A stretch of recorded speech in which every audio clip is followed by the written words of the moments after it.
Bom, pessoal, a gente chegou na última parte dessa unidade 1. Eu espero que você esteja gostando dessa nossa disciplina. Nós ainda faremos mais 6 unidades. A unidade de 1 a 7, eu espero que vocês estejam gostando. E agora, pessoal, a gente vai entrar na última parte, que é perdas de proteção. Isso aqui é só uma introdução. Lembrando que a próxima unidade a gente vai aprender a quantificar essas perdas. Professor Yuri, o que são perdas de proteção? A perda de proteção, pessoal, ela na verdade vai ser uma redução da força dos cabos de aço ao longo do tempo. Como assim, professor?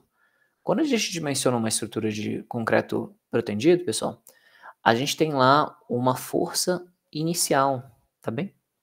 Essa aqui é a força de proteção antes da transferência. Como assim, professor, antes da transferência? Antes do nosso concreto ser comprimido pelo aço. Então eu fui lá, tracionei o cabo com essa força, tá bem? P0. E na hora que eu solto o cabo, eu alivio ele para que o dispositivo de ancoragem entre na peça, há uma perda inicial. Ah, professor, entendi. Então, na hora que a gente alivia os cabos para eles comprimirem o concreto, há uma pequena perda. Isso aqui é o que a gente vai chamar de perdas imediatas. Aí, dentro dessas perdas imediatas, a gente tem algumas.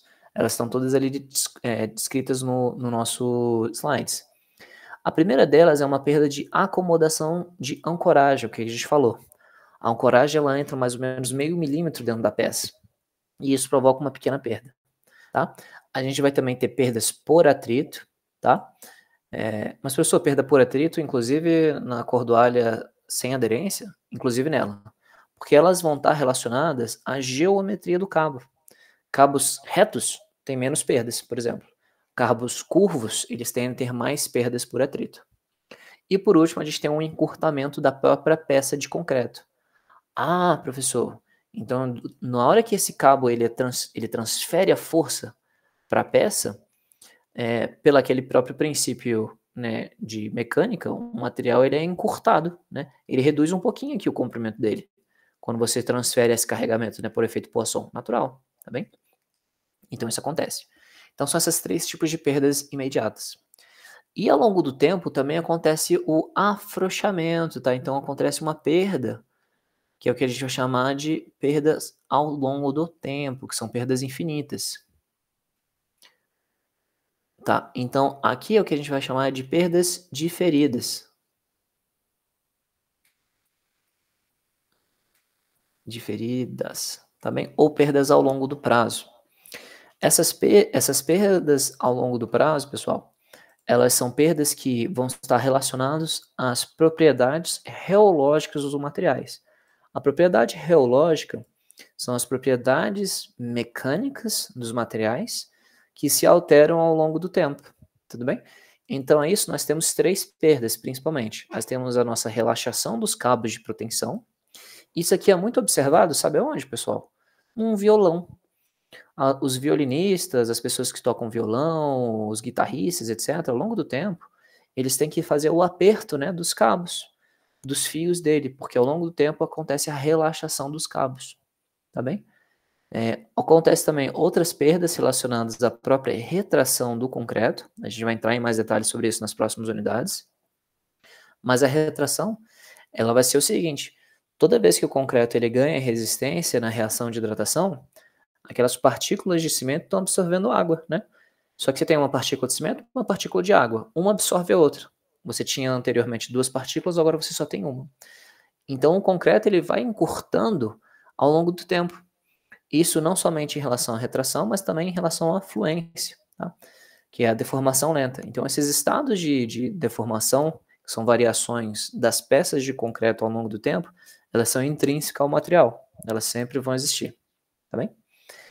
Essas perdas, pessoal, todas elas são geralmente bem estimadas, tá? A gente tem lá na nossa NBR alguns modelos de cálculo, que geralmente são modelos adotados por normas internacionais, e são, assim, bem quantificadas. Não são perfeitas, mas todos aqueles modelos que a gente usa hoje em dia, de qualquer coisa, são todos modelos matemáticos. São modelos que adotaram simplificações e tal, não é perfeito, mas a gente tem uma certa precisão quando a gente considera qualidade de projeto, tá bem? Só para você ter uma ideia, pessoal, geralmente as perdas de proteção, elas podem, dependendo do seu sistema de proteção, variar entre 20 a 30% da força. Caramba, professor. Então vamos supor, gente, que interessante, que você tem lá uma viga que ela tem um cabo de proteção, que ela tinha ali em torno, vamos dizer aqui, de 10 toneladas. Tonelada força, né? Ao longo do tempo, pessoal, até chegar, pode ser que essa força caia para 7 toneladas. Tá? Então pode ter perdas de até 30%, é bastante coisa. Então vamos supor que uma viga tenha 10 cabos disso, 100 toneladas. Ele pode perder 30 toneladas ao longo do tempo. Tá? Então essas forças de proteção, atualmente, que elas já são relativamente altas, imagina muito tempo atrás, quando não se tinha as tecnologias atuais.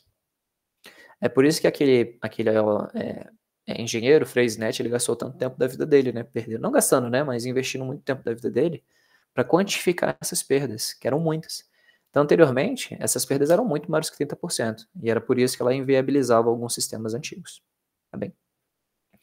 Pessoal, então essas perdas a gente vai ver com o tempo na unidade 3, a gente vai aprender a quantificá-las e eu espero que vocês não fiquem muito assustados, tá? Gente, isso daqui é um exemplo, é o primeiro exemplo numérico que a gente vai fazer, eu farei na próxima videoaula gravadinha. Eu só vou finalizar agora os slides para concluir bem, aí eu faço esse exemplo resolvido na próxima unidade. Mas só para vocês saberem, pessoal, esse exemplo resolvido, ele está no nosso Manual Pro, tá bem?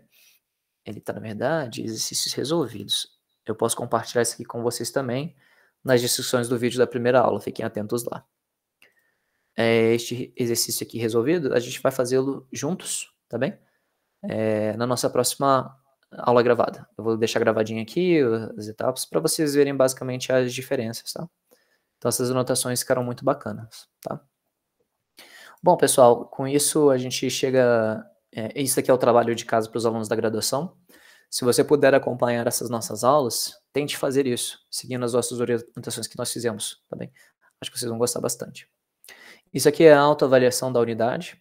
Eu recomendo que você dê uma pausa no vídeo agora e tente responder essas perguntas. Caso você não consiga responder algumas delas, bota no comentário que a gente responde para vocês.